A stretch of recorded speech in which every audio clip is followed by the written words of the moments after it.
Abbaan tamaam ebba qabaa, abbaan qoroo keessa qabaa, haati kumaani taphatti, abbaa tamaam qallabatti. Manaa yaanee akka deegaa hajji dhaquu rabbi beekaa, abbaa tamaam rabbi teegaa.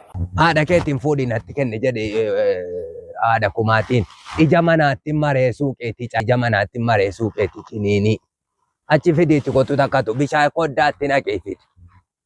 يا سيدي أم بالكرامة يا سيدي أم بالكرامة إيه جول بديرو إيه جول بديرو أوري كان هيدار تلو ما جرتي قطع قدي يا سارم بيجرات إيه جول لأمن دبّت دوتين أمني أوري هيدار قدي يا سنجرو إيه جول أوري هيدار تلو لا إله بديرو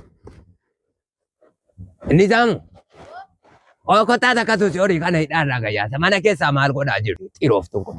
Agila saasi magali goda marate tidak isi marati itibat. Sisan. Gorom siba di rummo. Rima kab di hori kesa tini dinela gorom sasi kamba diru kana kobati. Is kamba diru Jabbi si kana mohad awajinin akuma gadini sini.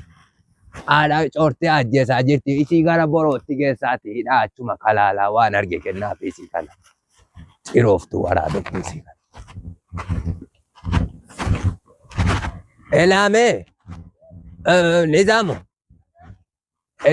isi sana maraatti baasii ka'iiti jibicha burtukee kana iyyee kiniinii obaamnaatti dhaqiiti kiniinii manaafidi carqiidhaan hin guduunfee ija manaatti suuqeeti. Carqiidhaan hin guduunfee ija manaatti suuqee kottu. Haadha keetiin fuudhiin atti kenne jedhe haadha kumaatiin ija manaatti maree suuqeetii ija manaatti maree suuqeetii ciniinii achi fidiitti kottu takkatu bishaan koddaatti naqee fidi. Ijoollee indaanqoo kana dhumiin mana kanaa itti hafitu malee haatee balleessitee kee.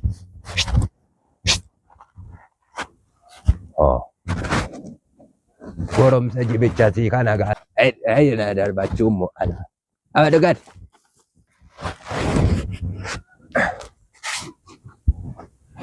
ya sayyidi ambel karama ya sayyidi ambel karama jolle chaati kana kamiin irraan funaannadha chaati saamsaanitti bu'ee chaati gossee jolle laa ilaaha